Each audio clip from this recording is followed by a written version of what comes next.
Mkuki kwa nguruwe. Mkuki kwa nguruwe, kwa binadamu mchungu. Unajua nguruwe ni mnyama.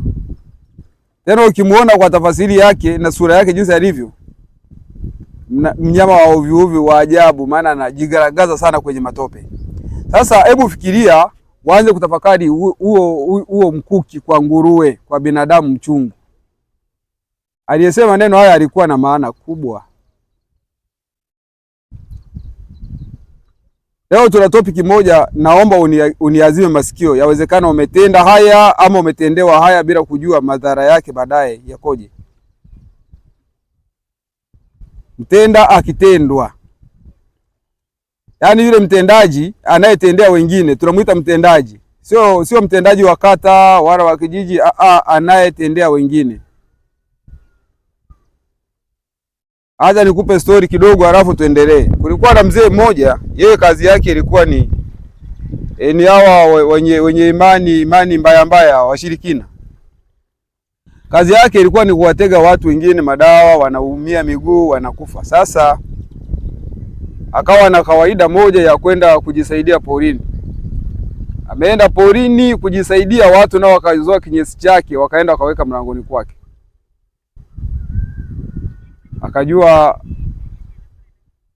hao washenzi leo na wakomesha. Alafu yeye akachukua vitu vyake akaenda akaweka. Baada ya muda akaanza kuumwa tumbo.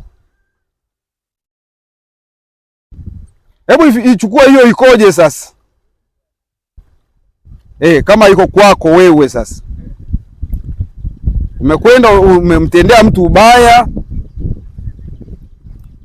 alafu ubaya ule ukamgeukia yeye mwenyewe, yaani akajitendea peke yake. Alikuwa amezoea kutendea wengine, na yeye leo sasa ametendewa. Tuseme ametendewa kwa sababu ni kitendo ambacho hakutarajia kwamba kinaweza kikamtokea yeye. Alijua anamkomesha mtu, kumbe anajikomesha mwenyewe. Alilia sana na alilalamika mno. Hii ichukue ihamishie hata kwenye mahusiano. Kuna wale ambao wakiona waume za watu au wanawake hao, hawezi kuheshimu yule mwanaume. Akimletea mazoea tu anapita naye. Yaani wale wazee wa lambalamba wale. Yaani wanaopenda vitamu. Sio wanawake tu, hata wanaume. Lakini unaonaje siku akichukua mpenzi wako, yule baby wa kwako, alafu ukamkuta mtu amemkumbatia ama anambusu au tu anaongea naye? Sababu swala hili yawezekana wenda limekuta wengi sana. Hebu anza kufikiria wewe, kama uliwahi kukutana na hii hali hii, uliumia kiasi gani? Tafakari tu jinsi ulivyoumia. Na yule uliokuwa unamchukulia wa kwake alikuwa anaumiaje? Fikiria wewe na rafiki yako mmezoeana, halafu unapita na mke wake, umezoea kuja pale nyumbani, mnapiga story, mnaongea, namuita shemeji, anakuandalia maji, anakuandalia chakula. Rafiki yako anakuamini, unakwenda muda unaotaka, unafika tu, unaweza ukaangalia hata TV, ukapiga story, ukamwambia hata shemeji yako, nina njaa leo, sina hela vocha, nisaidie. Alafu baadaye unabadilika, unamchukua anakuwa sehemu yako, yani anakuwa mpenzi wako. Alafu mwenye mke wake anajua.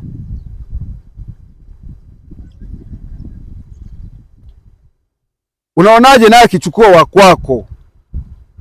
Hii hali ikoje? Kwa sababu mara nyingi huyu anayeanza kutenda huwa hajui.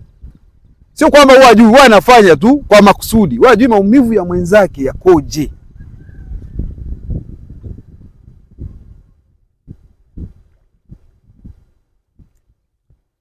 Sasa hiyo ikirudi upande wa pili, kama ni kwako,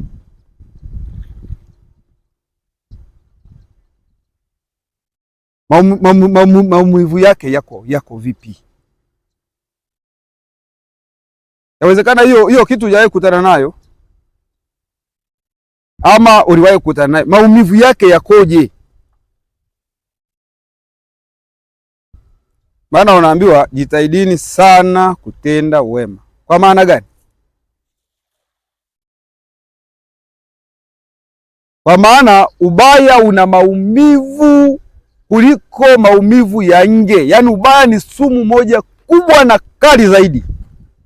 Yaani hicho kitu unachosikia kinaitwa ubaya, ikigeuka upande mwingine wa pili huwa ni kibaya zaidi, na yule anayetenda ubaya akitendewa yeye huwa anatafuta sasa namna ya kujitetea. Anaona yeye ndo kaonewa sana.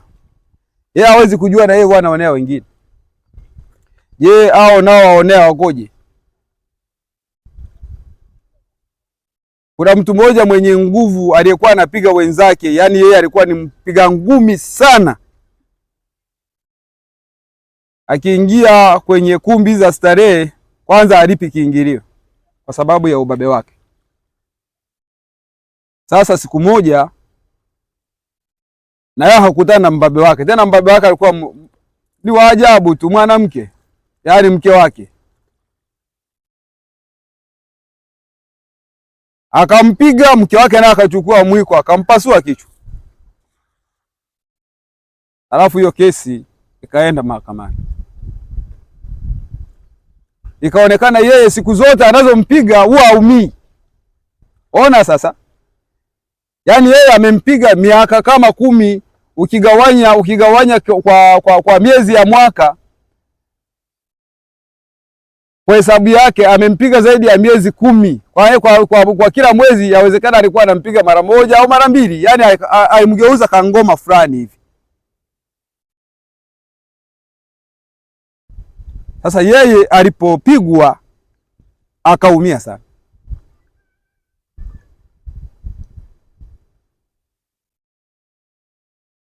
Aliumia zaidi. Heshima na wema vina sehemu yake. Wakati mwingine mrefu anamuonea mdogo mfupi kwa sababu ni mfupi, au anamuonea mwembamba kwa sababu yeye ni mnene.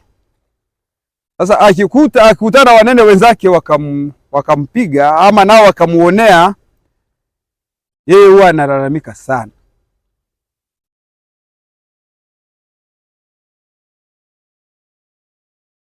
Watu kutenda huu ubaya ni jambo, ni vitu ambavyo ni vya kawaida kabisa, yani kumtendea mtu vibaya, vitu vya kawaida. Mmoja anasema fulani afukuzwe kwenye ofisi fulani, pale hatustahili. Lakini kweli akustahili wewe ama hawastahili watu wengine? Na yeye ikifika zamu yake anaanza kutafuta visababu. Kama ni uhakika anasema ni kwa sababu alinihitaji kimapenzi nikakataa. Kama ni wa kiume anasema mara mimi wasitoi rushwa ndio maana nimetendewa haya. Lakini huwezi kujua ubaya unaotenda leo unaenda unajiweka akiba. Baadaye lazima utaonyesha taswira yake. Yaani utakuonyesha tu. Mtu mmoja akaambiwa kisasi nimekufutia, yaani dhambi nimekufutia, lakini kisasi utakiona. Alikuwa anachukua wake za watu, anamiliki tu, anamiliki amewafanya kama wa kwake. Alafu baadaye vijana wake, yaani watoto wake, wakachukua naye wake zake alipokuwa mzee. Nguvu ana sasa, nguvu ana kabisa. Unajua ukishazeeka na hata maamuzi yako yanakuwa madogo sana. Huwezi kumwambia mtu mwenye nguvu, kijana aliyeshiba, ukamwambia hii hamna.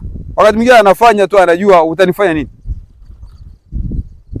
Mzee alilia sana. Na kwenye maneno yake anasema Laiti kama siku zingerudishwa nyuma, nikarudi katika wakati wangu wa nguvu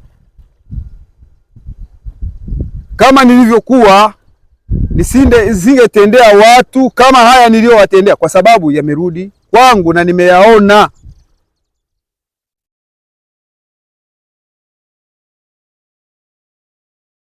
Akayaona mwenyewe kwa macho yake, na dhambi ile ikadumu sana. Pengine wako watu wamekutendea vibaya vibaya kabisa kabisa kabisa, na yawezekana hujawatendea chochote, lakini ule ubaya umewarudia wenyewe, yaani wanauona kwa staili nyingine.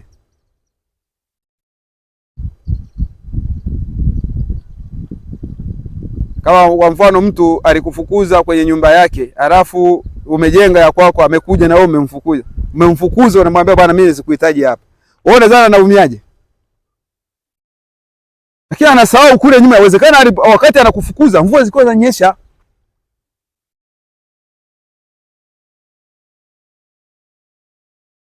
Mvua zinanyesha na una watoto wadogo, anakuambia toka, nenda. Hebu fikiria kama limerudi kwake, atakutangaza dunia nzima itajua.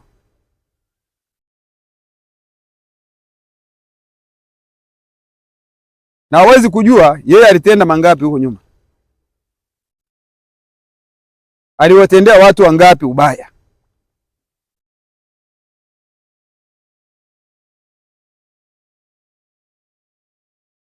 Kwa dunia hii ya leo tulionayo, watu kutenda vitu vibaya vibaya wanaona kawaida kabisa. Mbona nishawahi kumuona mwizi kaibiwa? Yaani yule mwizi aliyozoea kuiba kwenye nyumba za watu, amelala na wabomolea, anachukua vitu vyao, anaenda.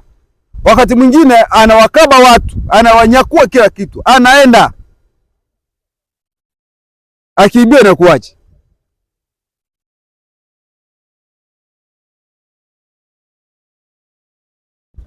Huwa anaumia mno. Na tena anasema serikali kwa sheria hizi imepunguza, iongeze adhabu, lakini hajui wewe wakati umewatendea wale, wao waliumia kiasi gani.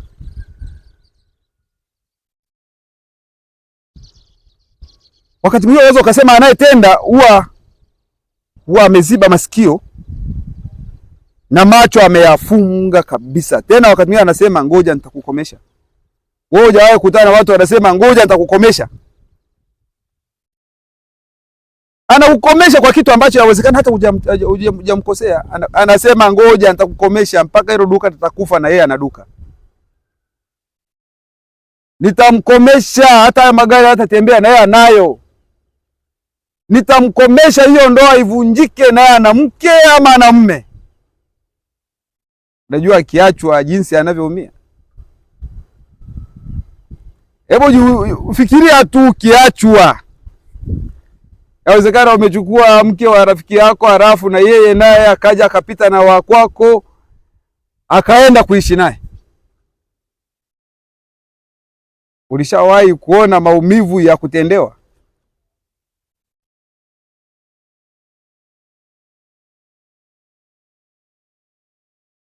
Wanasema wale wakubwa ufikirie kwanza kabla ya kutenda. Yaani hii hasira yako usipeleke tu, acha nifanye, kwani atanifanya nini? Ufikirie kwanza. Unayemtendea sio mti. Yaani hata hiyo miti unayoikata kila siku, kama ingekuwa inasema basi ingetuambia nimechoka kukatwa, ama na mimi naye ni wakati. Wewe unajuaje kama sisi ndio tungekuwa miti, tungekuwa tunaumia kiasi gani? Kwanza tungetafuta mahali petu tukaishi mbali kabisa.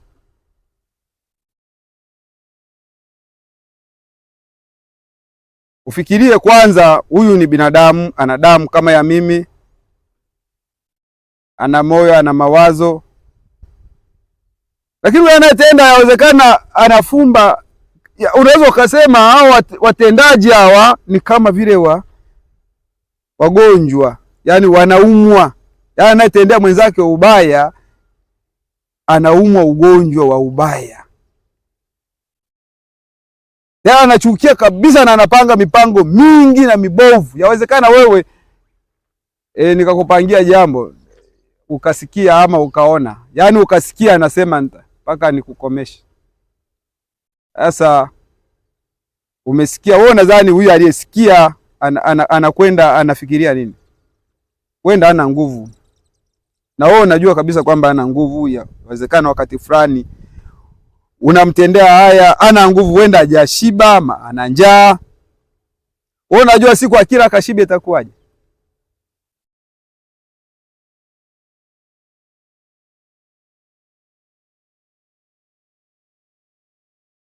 Watu wote wameumbwa kwa mfano wa Mungu,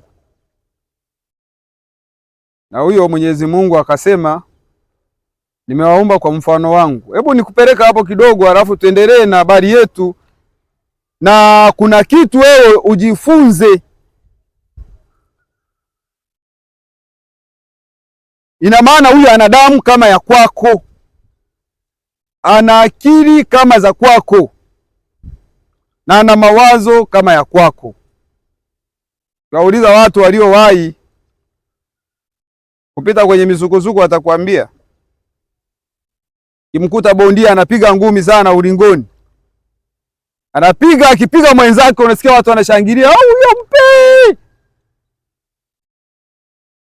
acha apigwe sasa yeye. Alafu baadaye umuulize, mwanangu, hapo vipi hapo?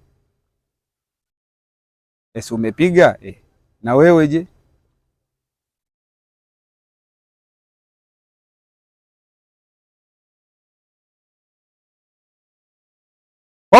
Unapoishi huwezi kuishi siku zote wewe una nguvu, hapana.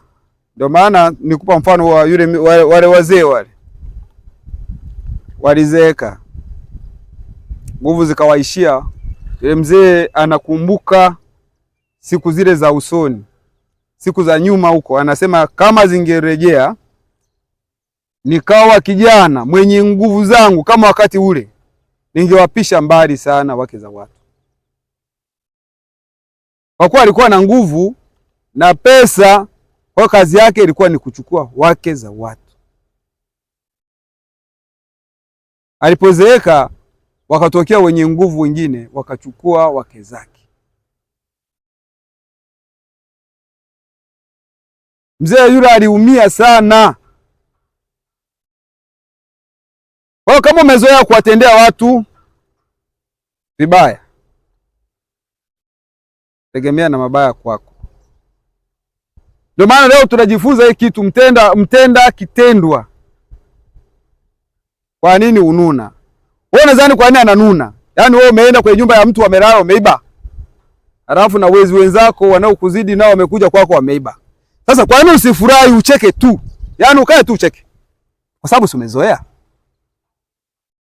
Hayo unayotenda au unayotendea wengine si ndio umetendewa na wewe? Si hicho kipimo unachowapimia si ndicho na wewe umepimiwa. Kwa nini wewe unanuna? Kwa nini unakasirika? Wewe jiulize, kwa nini mimi nakasirika wakati nimezoea nayo afanya ndio na mimi pia wamenifanyia? Kwa nini unanuna? Yaani hilo tu. Yaani ukimkuta mtu anatenda amezoea kutendea wengine, muulize, kwa nini wewe ulivyotendewa hivi umenuna? Muulize tu. Najua majibu anayo, inauma mno.